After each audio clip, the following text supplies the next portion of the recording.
कि मुझे नहीं पता है कि आप सभी युवा साथियों के लिए क्या सोचते हैं, लेकिन मुझे इस बात का पता है कि जब जब किसी इंसान ने मन से किसी व्यक्ति के लिए काम किया है, उसने बहुत बड़ा इतिहास बनाया। और मैं चाहता हूं कि आने वाले कुछ सालों के बाद निःशुल्क भोजन वितरण भी राजस्थान ही नहीं, पूरे भारत ही नहीं, पूरे विश्व में इस बात का डंका बजाए कि वह, क्योंकि गरीब होना पाप नहीं है, लेकिन किसी को गरीबी महसूस करवाना सबसे बड़ा पाप है। ये टीम इन्होंने महसूस किया। न जाने कितने गांव से युवा साथी पीड़ा के समय यहाँ आते हैं, और पीड़ा के साथ में हो सकता है उनको भोजन भी नसीब नहीं हो, तो निःशुल्क भोजन वितरण के माध्यम से उनको कभी महसूस नहीं हुआ परिवार का सदस्य भोजन लाया नहीं लाया, लेकिन इन टीम ने जिम्मा उठाया। एक बार जोरदार तालियां इस पूरी टीम के सदस्यों के लिए। साथियों, ज्यादा बड़ी बात नहीं करूंगा, लेकिन जैसे हम निःशुल्क की बात करते हैं, हम भी निःशुल्क कोचिंग चलाते हैं। मैं भी जब छोटी सी आंखों में बड़ा सपना देखने के बाद गांव से निकलता था, तो मैं भी एक बहुत गरीब किसान परिवार से था। उन लोगों ने कहा कि गांव के बच्चे आगे नहीं बढ़ सकते हैं, शहर में जाके बड़ी शिक्षा नहीं ले सकते हैं, लेकिन जिस जगह से मैंने एजुकेशन ली, वहां से मेरा 8.5 लाख का पैकेज लगने के बाद, नौकरी छोड़ने के बाद लगभग 27,000 बच्चों को फ्री कोचिंग करवाई है। इसमें से 400 से ज्यादा गवर्नमेंट जॉब में है।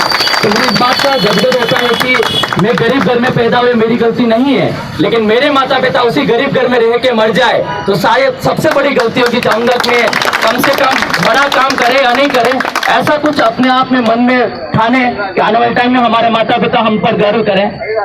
कैसे चलता है, कैसे चलेगा, किन लोगों के द्वारा चलता है, लेकिन मैं चाहूंगा कि जो लोग निःशुल्क की वैल्यू नहीं करते हैं और निःशुल्क को निःशुल्क समझते हैं, तो मैं कुछ उदाहरण आपके बीच में रखना चाहूंगा।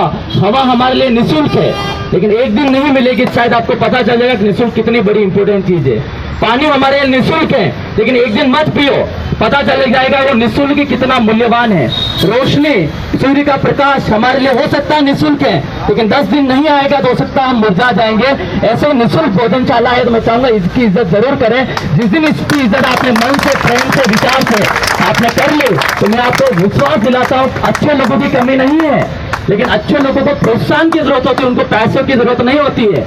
आज मैं पहली बार मिला अशोक जी पैसा इनकी टीम से, लेकिन इस बात का विश्वास कर सकता हूं, इस खुले आसमान से, या चाहे मुझे जो लोग सुन रहे हैं, चाहे जिसने करुणा, कृपा और अपने मन के विचार की भावनाओं को समझा है, शायद बड़े इतिहास में सबसे नाम सबसे पहले उसका आया है। तो ज्यादा बड़ी बात नहीं कहेंगे, क्योंकि आगे का कार्यक्रम भी करना है। अशोक जी भाई साहब ने कल मैं ऑनलाइन क्लास ले रहा था, तो उसके बाद 10 बजे मेरे पास फोन आता है, मैंने कहा जरूर मैं आऊंगा, क्योंकि मेरा काम सिर्फ दिखावा नहीं है, हमारा काम दिखाना नहीं है, हमारा काम है करुणा, कृपा और आने वाले सामने वाले बंदे की भावनाओं को समझना।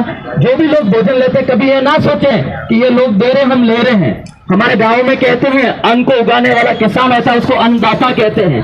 आप अपने किसान होने के बाद में आपने गांव को खुद लोगों को रोटियां खिलाई है, लेकिन ये पूरी टीम की जिम्मेदारी। यदि आपके घर में पीड़ा पड़ी है तो आप हॉस्पिटल आए हैं, तो ये ना सोचे कि ये कोई एनजीओ आया होगा, ये भी वो परिवार के सदस्य जो आपके साथ खड़े हैं। हो सकता है हॉस्पिटल में नहीं खड़े हैं, लेकिन बाहर आपके खाने के रूप में खड़े हैं। तो शुभकामना देता हूँ पूरी टीम को।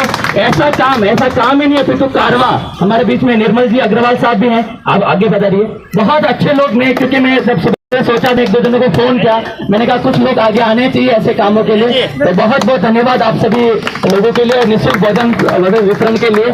मुझे बड़ा गदगद होता है, मेरे लायक कोई भी सेवा हो। सुबह से उठने के बाद रात को सोने से पहले 3000 से 4000 बच्चे हम कंपटीशन की फ्री कोचिंग कराते हैं, ठोकर चौराहे हाइट रोड। इसका मतलब ये नहीं कि हम निःशुल्क दे रहे हैं तो उसकी वैल्यू नहीं करता है। हमारे वहाँ बच्चे पढ़ने के लिए तरसते हैं, कभी आप आके देखिएगा। और मैं टीम से भी चाहूंगा, निःशुल्क भोजन वितरण के माध्यम से आप पधारें। हम और आप मिलकर उस उदयपुर को सिर्फ लेक सिटी नहीं, एक ऐसा करुणा की सिटी, आने वाले दया की सिटी के नाम से जाना जाए, ऐसा हम करके दिखाएं। तो थैंक यू सो मच, आप सभी ने मेरी बात को सुना। 4 संख्या में निःशुल्क भोजन वितरण के पूरी टीम को प्रस्तुत करना चाहूंगा। कभी कभी हम सोचते हम बहुत देरी से आए, हमें तो अकबर की तानाशाही में आना था, हमें तो बीरबल की यादों में आना था, हमें तो महाराणा प्रताप के समय आना था। फिर हम सोचते हैं आए हैं तो सही समय पर आए हैं। रच डाले इतिहास उन लोगों ने, निःशुल्क भोजन वितरण वाले एक नया इतिहास रचने आए। जोरदार तालियां पूरी टीम के लिए, जितने भी लोगों ने सुना उन सभी के लिए। बस कभी आप ये निःशुल्क सुनकर उसके लिए ना सोचे कि निःशुल्क है। उस निःशुल्क की व्यवस्था कराने के लिए न जाने कितने लोगों ने अपने शौक छोड़े, अपने आप की अपनी सुविधा छोड़ी, सुबह उठने के बाद खाना बनाए, आपके बीच में लाए। तो कम से कम किसी की आप वैल्यू करें या नहीं करें, निःशुल्क की वैल्यू करें, तो ऊपर वाला हमेशा आपकी वैल्यू करेगा। थैंक यू सो मच आप सभी का।